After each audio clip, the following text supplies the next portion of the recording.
Correction de la société SASDI.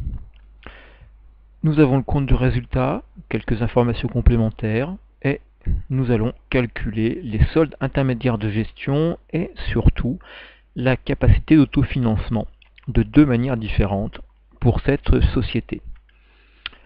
Sur mon document, vous retrouvez le compte de résultat, partie droite de l'écran, et comme maintenant vous avez pris l'habitude de le faire, vous trouvez le tableau des soldes intermédiaires de gestion sur la partie gauche. Alors qu'est-ce que l'on peut dire sur cette société SASDI?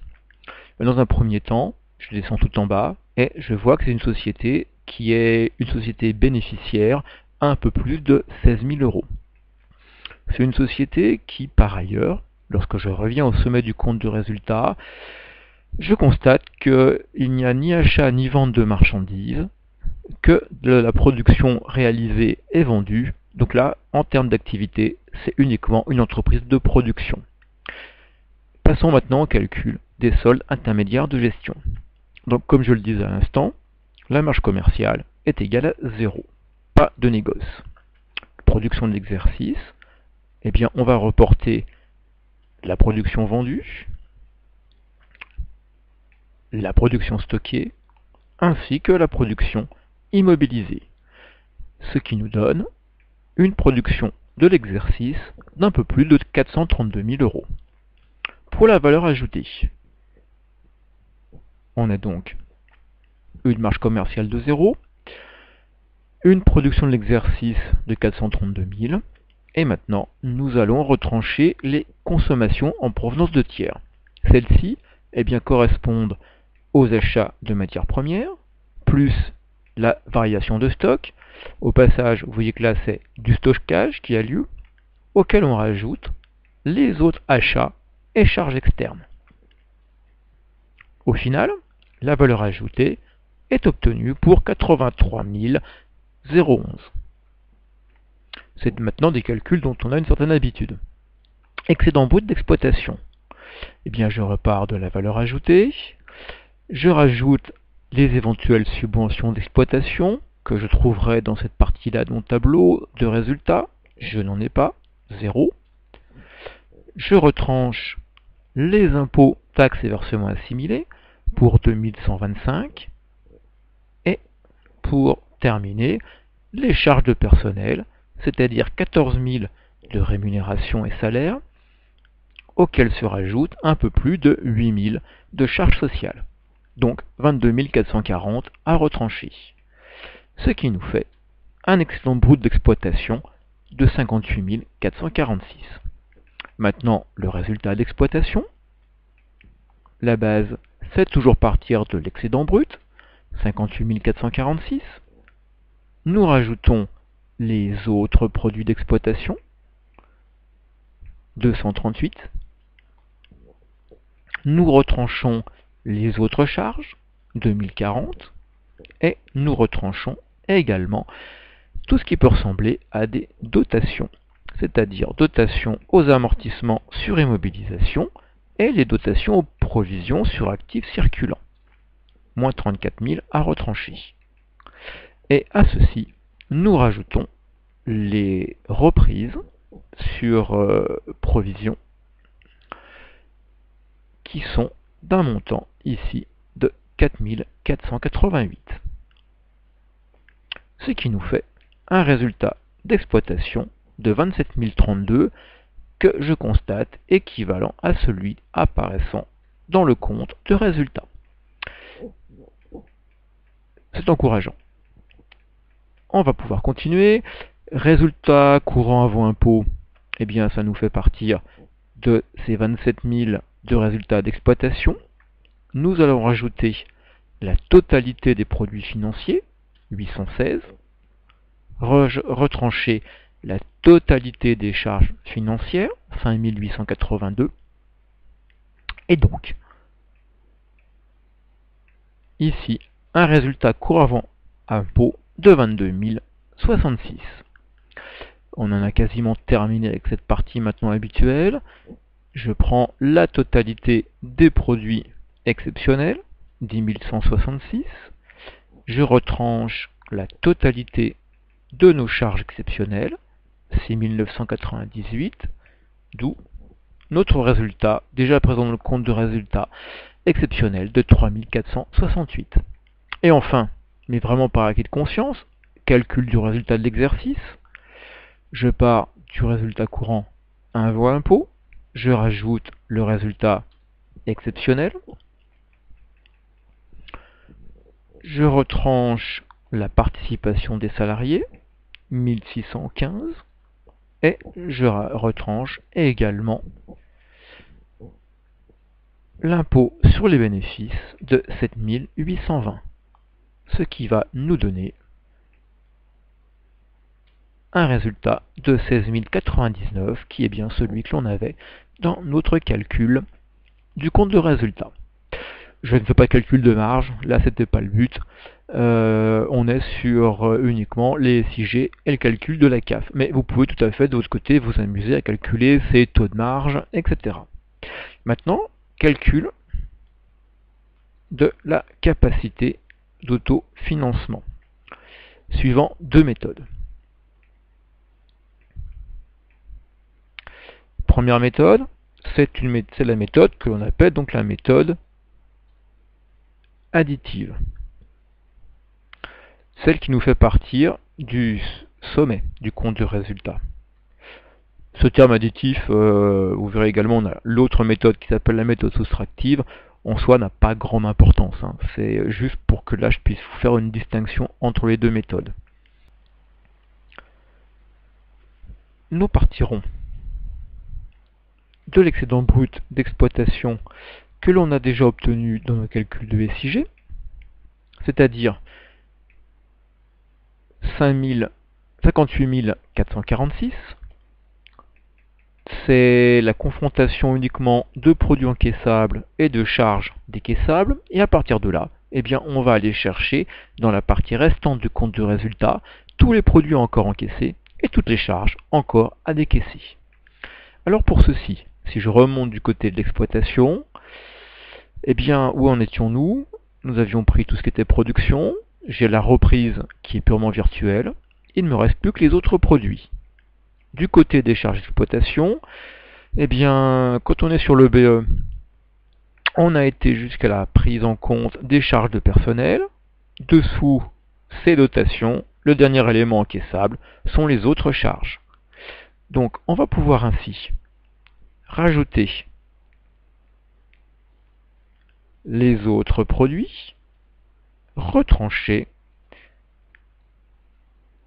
les autres charges. Nos autres produits, on en a pour 238.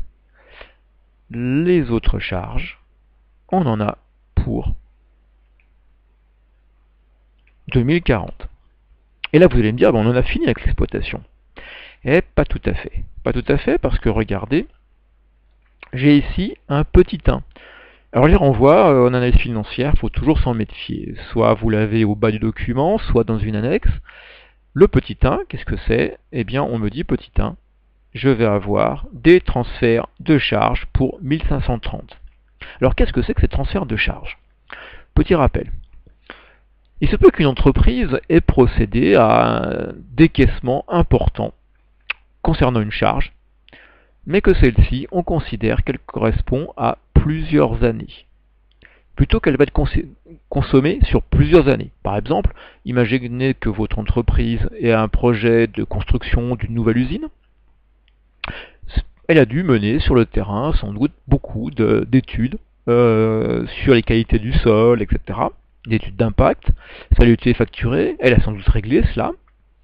Il va se poser la question, est-ce que le montant de ces éléments-là, je les passe dans les charges de l'année et c'est tout, avec le risque, c'est que je me retrouve avec un montant important qui va diminuer le bénéfice de l'année et donc va impacter les associés, ou au contraire avoir le raisonnement suivant, de dire toutes mes études du terrain avant la construction font en fait partie d'un projet plus vaste, et c'est un projet qui, lorsque l'usine sera construite, va dans les années futures amener du chiffre d'affaires supplémentaire. Et ne serait-il pas plutôt important de considérer que cette charge qu'on a payée au moment où on commençait notre projet, soit une charge qui s'étale sur une durée de vie correspondant à celle du projet, donc que cette charge soit intégrée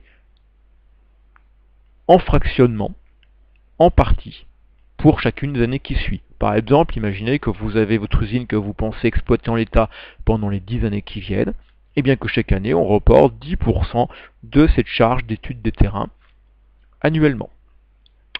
Lorsque ce choix est fait, eh bien, le montant de la charge que vous avez réglé à vos différents prestataires, eh bien, dans notre compte de résultat. Pour faciliter la poursuite des choses, eh bien, dans mon exemple, vous vouliez l'étaler sur 10 ans, vous allez dire il faut qu'il y en ait 1/10 donc cette année qui soit pris en compte, et que les 9/10 restants soient transférés sur les années suivantes. Eh bien, vous allez avoir ce qu'on appelle un transfert de charge, ici 1530, qui correspond à ce que l'on veut mettre sur les années suivantes. Donc ces 1530, c'est un mouvement, ici, transfert de charge, qui a une dimension virtuelle, mais qui est simplement de dire attention, j'ai bien décaissé quelque chose cette année, un montant important, mais une grande partie est renvoyée plus tard. Donc ici, on va dire ce transfert de charge, je vais le rajouter à ma CAF, 1530. Une fois que ceci est fait, eh bien on va pouvoir s'attaquer aux autres éléments du compte de résultat. On va aller chercher les produits financiers encaissables et on va retrancher les charges financières décaissables.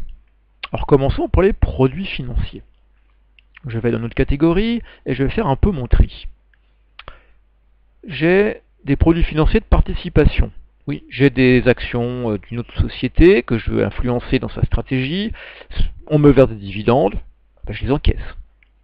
J'ai des produits financiers d'autres valeurs mobilières. Là, je possède des titres, mais pas forcément dans un but d'influence, simplement de placement. On me verse 17, j'encaisse.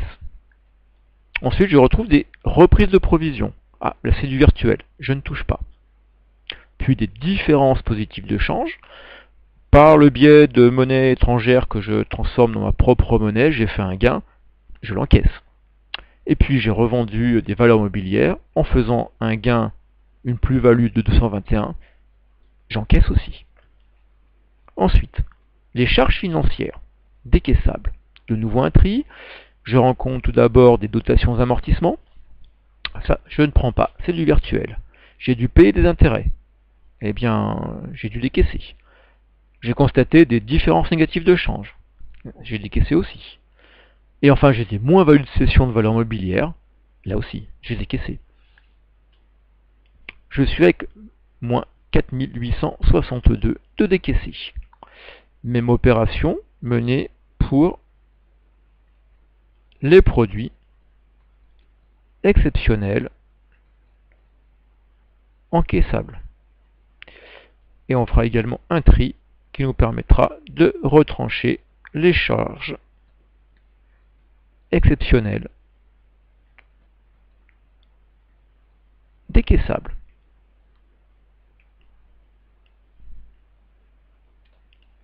Commençons donc par nos produits exceptionnels encaissables. Je vais faire un peu mon tour d'horizon. J'ai des opérations de gestion. 289, je prends. Ensuite, je rencontre des opérations de capital. De nouveau, un petit renvoi.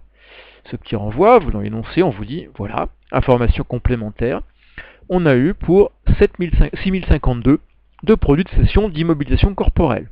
On a eu également 1020 de produits de cession des immobilisations financières. Et puis pour terminer, on a eu 425 de quote-part de subvention virés au compte de résultat. Bien ça, c'est entièrement du virtuel. Ou quelque chose qui ne relève pas de l'activité de l'entreprise. Je ne prends donc rien de mes 7497. Et en dessous, je suis avec des reprises sur provisions exceptionnelles. Donc là aussi du virtuel. Je n'ai que 289 de produits exceptionnels encaissables. Maintenant, les charges exceptionnelles décaissables. 2873 sur opération de gestion, ça je prends.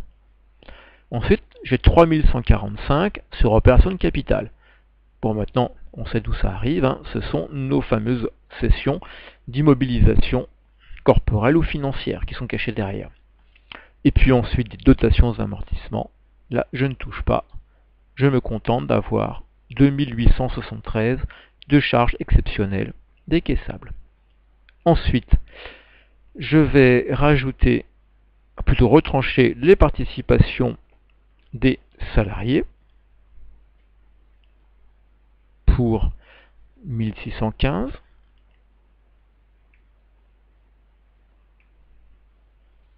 Et je vais également retrancher l'impôt sur les bénéfices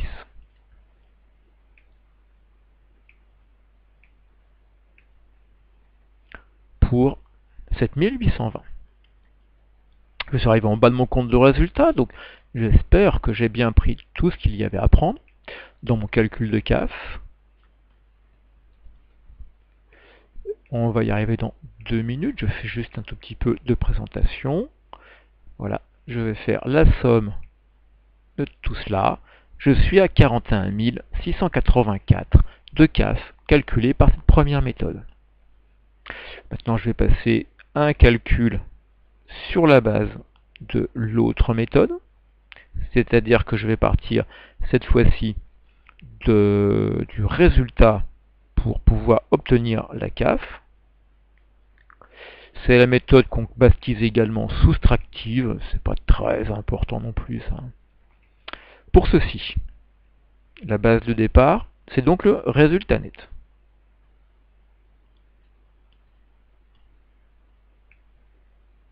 Résultat net, 16 099. Ce résultat net, eh bien, en fait, est augmenté de tout ce qui a été élément de produits virtuels. Il va falloir les enlever. Comme également ce résultat a été diminué de tout ce qui a été charge virtuelle.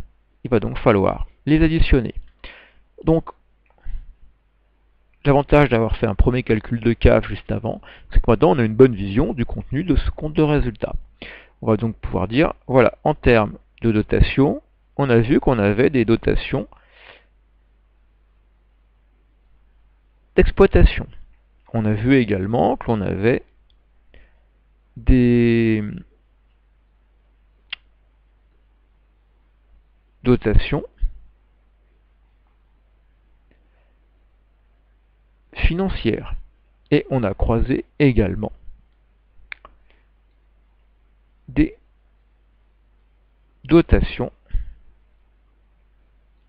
exceptionnelles. Alors, les dotations d'exploitation. Je remonte un peu dans le compte de résultat. Elles sont ici, pardon, 30 260 plus 3 740. Les dotations financières viennent se rajouter. On en a pour 1020. Et ensuite, les dotations exceptionnelles, 680. Ensuite, eh bien, on va enlever les reprises sur amortissement et provision d'exploitation. Je repars tout en haut, mes reprises d'exploitation, je les ai ici, elles apparaissent pour 4488, mais rappelez-vous, dans ces 4488, on a vu qu'il y avait pour 1530 de transfert de charges, c'est-à-dire des charges réglées cette année, mais en fait qui correspondent à une utilisation dans les années suivantes. Je retranche ces 1530 et ne reporte donc dans mes reprises, les reprises que je vais soustraire, je ne reporte que 2958. Ensuite, les reprises sur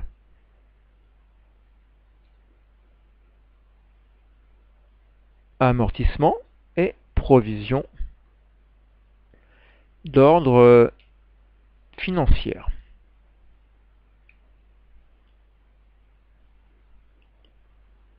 Je remonte un peu, j'ai des reprises pour 425.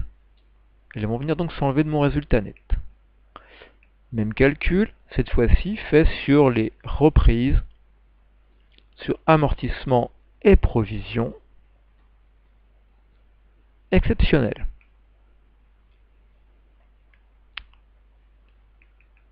J'en ai pour 2380 à retrancher. J'en ai quasiment terminé. Maintenant, il me reste à m'occuper de grands éléments. On a vu juste avant que l'on avait des cessions d'immobilisation, corporelles ou financières. Eh bien, je vais retrancher tout cela. Et puis, on avait aussi la quote-part de subvention.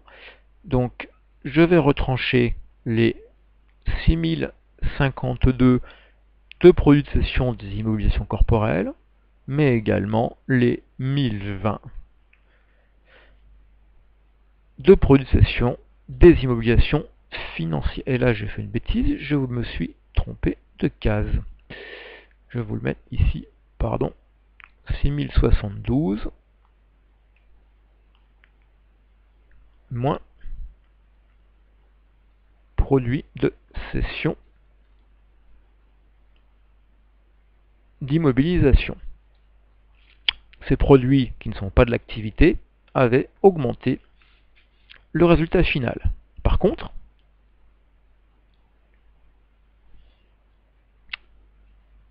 on a vu également que l'on connaissait la valeur comptable des immobilisations CD. C'est les fameux 3145. Et en faisant moins produits de cession plus valeur comptable, ça me fait apparaître un montant qui est la plus-value réalisée, plus-value qui avait augmenté le résultat net de l'année. J'en ai quasiment terminé. Il me reste à retrancher ce qu'on a rencontré également dans notre cours, c'est-à-dire la quote-part de subvention